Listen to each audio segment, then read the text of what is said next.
Hello everyone, welcome to Preeti G S education channel. हम current affairs की series लेकर आ रहे हैं। उसमें हमने इससे पहले हमने ग्रैंड स्लैम टेनिस टूर्नामेंट का वीडियो अपलोड कर दिया है।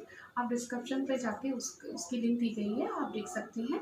आज हम महत्वपूर्ण एक टॉपिक लेकर आए हैं, चर्चित स्तर, जो एग्ज़ाम के पॉइंट ऑफ व्यू से देखा जाए तो काफ़ी आपके लिए हेल्पफुल रहेगा। चलिए हम अपने टॉपिक पे चलते हैं, जिसमें हमारा अगर बात चर्चित स्थल की जाए तो इसमें है खोंडोम। खोंडोम हमारे लिए एशिया का पहला हमारा ग्रीन विलेज यानी हरित गांव घोषित किया गया है। इसकी अगर विशेषता की बात की जाए, ये 90 के दशक में यहाँ पर जो वन कटाई होती थी और जो शिकार होता था उसको पूर्ण रूप से प्रतिबंधित कर दिया गया। और इसके साथ ही यहाँ पे 700 वर्ष पुराने 600 घर, लगभग 600 घर हैं, जिसमें 3,000 आबादी वाले लोग यहाँ पर निवास करते हैं। नेक्स्ट हम अगर बात करेंगे, हमारा दूसरा है हमारा मांडू। मांडू की बात करेंगे, ये मध्य प्रदेश का एक जो जिला है। यहाँ पर एक डायनासोर एडवेंचर पार्क हमारा देश का पहला आधुनिक फॉसिल पार्क की स्थापना की गई है। इसकी अगर विशेषता की बात की जाए, यह पार्क जो डायनासोर है उससे संबंधित जो अवशेष वहाँ पर संरक्षित किए गए हैं, और यहाँ पे 24 अंडे के साथ ही एक फॉसिल और एक बड़ा पत्थर जिसे बजनी पत्थर के नाम से जानते हैं, जो हमारे पर्यटन को आकर्षण का एक महत्वपूर्ण ही केंद्र बना हुआ है। इसके साथ ही बात करें, हमारा है लेह हमारा केंद्र शासित प्रदेश लद्दाख का एक हमारा जिला है, जहाँ पर मौसम विज्ञान केंद्र की स्थापना की गई है। मौसम विज्ञान केंद्र की जो स्थापना की गई, इसका जो महत्वपूर्ण कार्य है, जो वहाँ से मौसम से संबंधित जो भी हमें जानकारी है, जो भी चेतावनी है, वो हमें आसानी से वहाँ से हमें प्राप्त हो सकेंगी। इसके साथ ही इससे पहले, यानी कि ये तो हमारा दूसरा है, इससे पहले जो हमारा मौसम विज्ञान केंद्र जो स्थापित किया गया, वो हमारा अरुणाचल प्रदेश के ईटानगर में यह स्थापित किया गया। तो देखा जाए तो ये हमारा देश का दूसरा मौसम विज्ञान केंद्र स्थापित किया गया है। इसके साथ बात करेंगे हरिपुरा।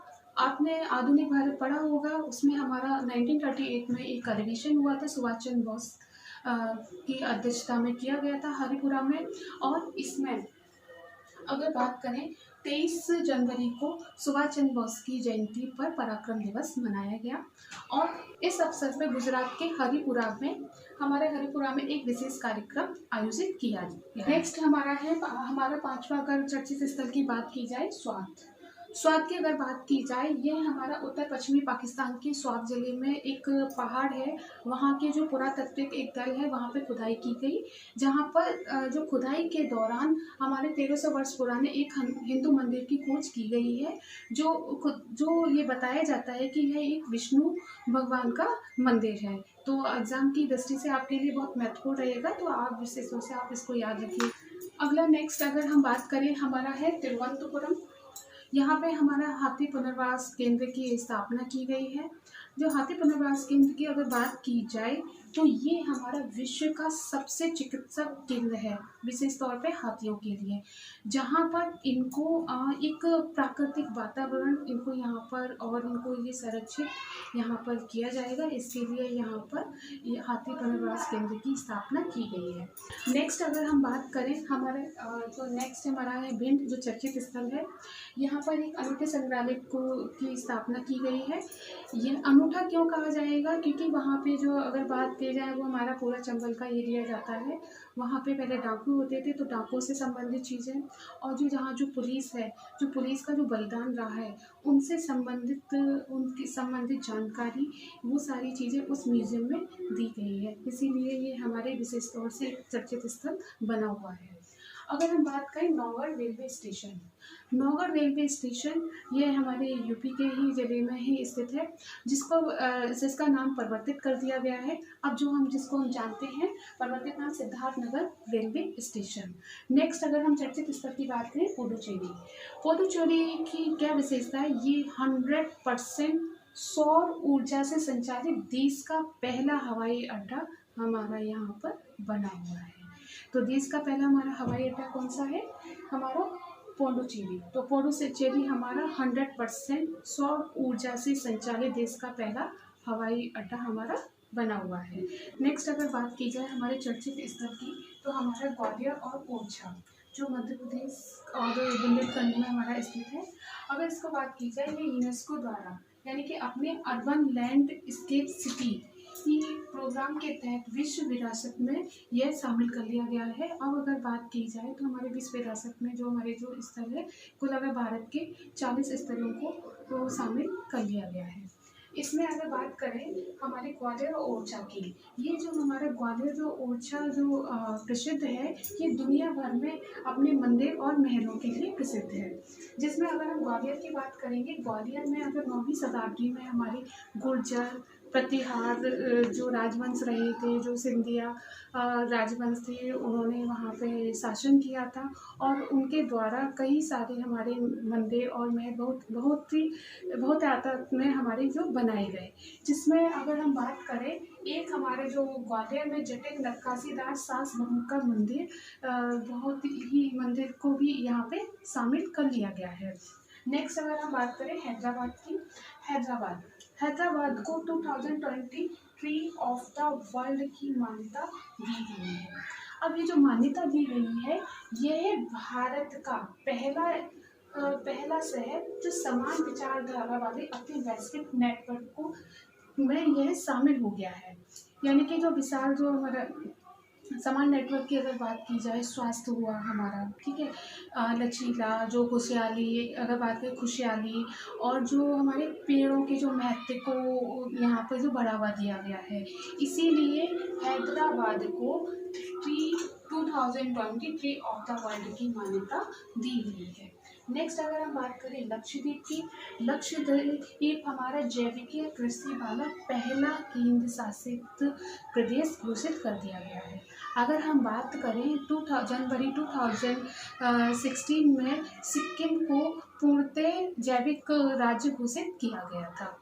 नेक्स्ट अगर हम बात करें भुवनेश्वर में भारत का पहला फायर पार्क स्थापित किया गया है, जो उड़ीसा के जो मुख्यमंत्री हैं नवीन पटनायक उनके द्वारा इस फायर पार्क को स्थापित किया गया।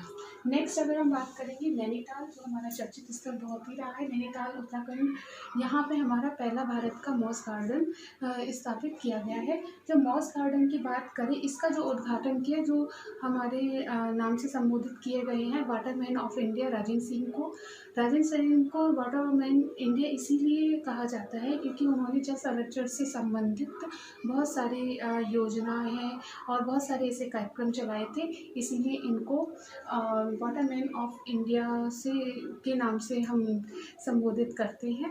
अगर मास गार्डन की बात की जाए, मास गार्डन जो हमारे जो छोटे छोटे जो फूल होते हैं उनके परागण है ना, उनके अध्ययन के लिए जो नम और छायादार स्थानों में जो वो उगते हैं, तो इनके अध्ययन के लिए इनकी जो प्रजातियां हैं, जो इनका जो प्रजातियां, उनके अध्ययन के लिए हमारा ये पहला मास गार्डन स्थापित किया गया है, जो हमारे देश का और भारत का पहला मास गार्डन है। नेक्स्ट अगर बात करेंगे केरल में हमारा भारत का पहला मेडिकल डिवाइस पार्क स्थापित किया गया है और यह क्या करेगा, ये जो हमारे परीक्षण व मूल्यांकन से संबंधित चिकित्सा संबंधी जो उपकरण होते हैं उनसे संबंधित जो उद्योग व सेवाएं ये प्रदान करेगा। नेक्स्ट अगर बात करें पश्चिमी बंगाल में देश का पहला टायर पार्क स्थापित किया गया है। टायर पार्क इसकी विशेषता ये है कि जैसे कि जो हमारे जो गाड़ी और उसके जो स्क्रैप होती है, मतलब ख़राब स्क्रैप हुए या उनके जो पुर्जे हुए, तो उन पुर्जों से विभिन्न प्रकार की क्या किया जाएगा, वहाँ पे जो कलाकृतियाँ हैं उनसे कलाकृतियाँ बनाई जाएंगी और उनको प्रदर्शित किया जाएगा। अब नेक्स्ट अगर हम बात करें राजस्थान का पाली जिला, ये स्टैचू ऑफ पीस का यहाँ पर अनावरण किया गया माननीय प्रधानमंत्री नरेंद्र मोदी के द्वारा, जो हमारे महाराज जैनाचार्य विजय वल्लभ सुरेश्वर महाराज की जन्म 191 की जन्म जयंती के अवसर पर इसका अनावरण किया गया। इसमें 191 इंच ऊंची प्रतिमा जो हमारे अगर बात करें राजस्थान के पाली जिला के जैतपुरा में जैतपुरा में एक साधना केंद्र भी यहाँ पर खोला गया है। आज के जो हमारे महत्वपूर्ण स्थल थे, उम्मीद है आपकी यह स्थल समझ में आए होंगे। मेरी पूरी कोशिश रही है और आपके आगे जो इन फ्यूचर जो भी एग्ज़ाम है उसके लिए आपके लिए बहुत ही महत्वपूर्ण होने वाले हैं। तो आप वीडियो को पॉज करके इसको नोट कर लीजिएगा। इसके साथ ही इसको 1 से 2 बार देखेंगे तो जल्द ही आपको ये चर्चित स्थल आपको याद हो जाएंगे। और अगर आपको वीडियो बहुत अच्छा लगता है तो आप कमेंट, लाइक एंड शेयर कीजिएगा। अगर आप चाहते हो कि मैं और भी अदर सब्जेक्ट या कोई भी ऐसा टॉपिक है उसका मैं वीडियो आपके लिए प्रोवाइड करूं या बनाऊं, तो आप है ना कमेंट में आप मुझे कमेंट कर सकते हैं। घर पे रहिए, सुरक्षित रहिए। धन्यवाद।